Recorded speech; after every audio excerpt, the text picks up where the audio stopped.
آپ لوگ تو کہتے ہیں شیعہ یہی سی بات پہ مان رکھتے ہیں کہ امام علی جو ہیں وہ خلیفہ بلا فصل ہیں، تو آپ بتائیے اس سے بڑی فضیلت اور سعادت کیا ہوگی کہ جو مدفون ہیں وہ خلیفہ اول اور خلیفہ ثانی ہیں؟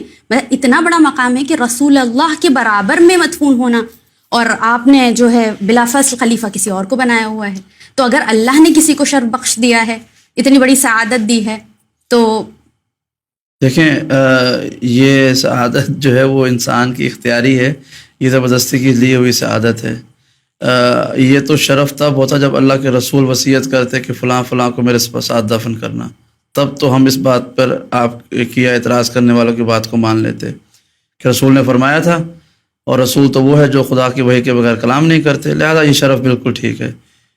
لطف کی بات یہ ہے کہ اعتراض کرنے والے فدق کے معاملے میں سوال کرتے ہیں کہ یہ زمین جو ہے وہ وراثت میں چلی گئی تھی، نبی وارث نہیں بناتے، تو یہ تو سوال پھر ان کے گلے کا پھندا بن جائے گا کہ یہ دو افراد جو تھے حاکم اول اور حاکم دوم، یہ کس حیثیت سے حجرہ رسول میں دفن ہوئے؟ یہ قبرستان تو نہیں تھا، نبی کا گھر تھا، نبی کریم اپنے گھر میں دفن ہوئے۔ تو جواب یہ ملتا ہے ان دونوں کی جو دختر تھیں، بیٹیاں تھیں، وہ رسالت میں آپ کی ازواج تھیں، لہٰذا ازواج نے اپنے اپنے حق کی یا وراثت کی زمین میں اپنے والدین کو دفن کر دیا۔ یعنی کمال کی بات ہے، سیدہ کی باری میں نبی کی وراثت نہیں ہوتی ہے، بیوی کی باری وراثت بن جاتی ہے۔ تو یہ تو ان افراد کا دفن ہونا بھی نبی کے قریب جسٹیفائی نہیں کر سکتے شرعی طور پر۔ ہماری شریعت تو یہ کہتی ہے کہ اگر آپ جس کی زمین پہ کھڑے ہوں، اگر وہ راضی نہ ہو تو آپ وہاں پر نماز نہیں پڑھ سکتے، ان کے پانی سے آپ وضو نہیں کر سکتے، اس پہ آپ چل نہیں سکتے اگر وہ زمین کا مالک راضی نہ ہو۔ تو ایک طرف تو یہ دعویٰ ہو گیا کہ یہ صدقہ ہے، سب زمین جو ہے وہ وراثتی صدقہ میں جاتی ہے۔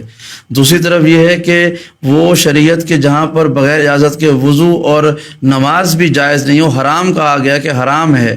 تو آپ کو پتہ ہے حرام کیا ہوتا ہے؟ شراب مثلا حرام ہے، قتل کرنا حرام ہے، بت پرستی حرام ہے، یہ ہیں چھوٹی چھوٹی حرام چیزیں۔ تو اسی طرح سے غصبی جگہ پر نماز پڑھنا یا غصبی جگہ پر سے پانی حاصل کرنا یہ بھی حرام ہے۔ تو جب حرام جگہ پر بغیر اجازت کسی زمین پر پانی سے وضو جائز نہیں ہے تو بغیر نبی کی مرضی سے دفن ہونا تو یہ بڑا مسئلہ بن جائے گا۔ اس یہی وجہ ہے کہ بہت سے افراد اس شرف کو شرف کہتے ہی نہیں ہیں، خاموش ہیں، کیونکہ اگر یہ سوال آیا تو کہ دفن ہوئے کیسے، کس کی وجہ سے دفن ہوئے؟ نبی نے تو نہیں کہا۔ اور یہ شرف بات دوبارہ جملہ سنیے گا کہ شرف تب ہوتا کہ اگر نبی نے کہا ہوتا میرے ساتھ دفن کرنا ان کو، یا اللہ کی وحی نازل ہوتی، ایسا کوئی حکم نہیں۔ یہ تو زبردستی کی بات ہے، جس طرح سے خلافت یا حکومت حاصل کرنا ایک زبردستی کی بات تھی، انہوں نے قبضہ کیا، حکومت حاصل کر لی، اسی طرح سے یہ زمین بھی حکومت میں تھے تو انہوں نے دفن ہو گئے۔ تو یہ کوئی شرف کی بات نہیں ہے۔ ضیاء الحق کی جو بچی ہوئی پسماندہ لاش تھی وہ فیصل مسجد میں دفن ہے اسلام آباد میں، زمین کے اللہ گھر میں دفن ہو گئے تو کوئی گناہ معاف ہو جائیں گے؟ ایسا نہیں ہوتا۔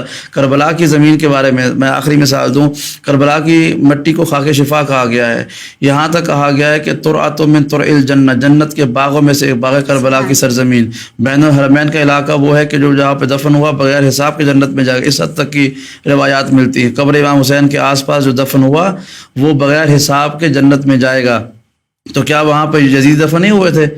امام حسین نے کتنے لوگوں کو واسل جہنم کیا تھا، تو وہ سب کہاں گئے؟ اسی مٹی میں دفن ہوئے۔ تو دفن ہو جانا، کسی مٹی میں دفن ہو جانا ہرگز کوئی شرف کی بات نہیں ہے۔ ممکن ہے کہ حضرت عباس کے حرم کے سین میں کوئی یزید دفن ہوا ہو، اس مٹی میں دفن ہو کے گڑ گیا ہو، اسی خون میں، جس زمین میں امام علی مقام کا خون ہے اسی میں یزید کی آرمی کا بھی سپاہیوں کا خون ہے۔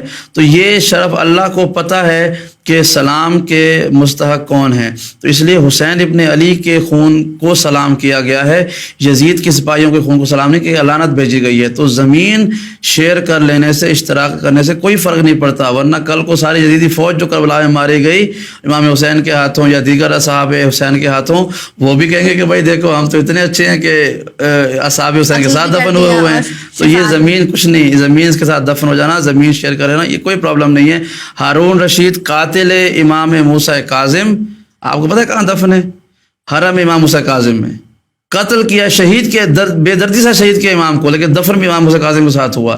اور پھر وصیت کیا کہ میں نے خواب میں دیکھا ہے کہ امام موسیٰ کاظم جنت کے دروازے پہ کھڑے ہوئے ہیں اور میں جہنم کی طرف جا رہا ہوں، تو مجھے آواز دے کے بلایا، میں نے آواز دی تو انہوں نے کہا کہ یہ میرے چچا کا بیٹا ہے، میرے پاس آنا. تو یہ سب بکواس اس نے کی.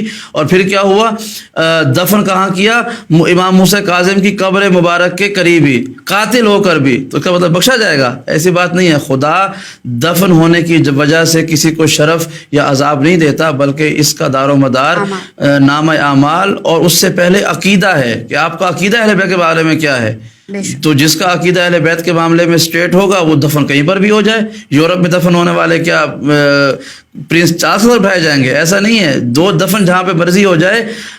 معصومین کی اگر محبت ہے اس کے ساتھ، معصومین کے ساتھ اگر وہ مخلص ہے تو معصومین کے ساتھ ہی اٹھایا جائے گا. اگر دشمن ہے تو دشمن میں محشور ہوگا.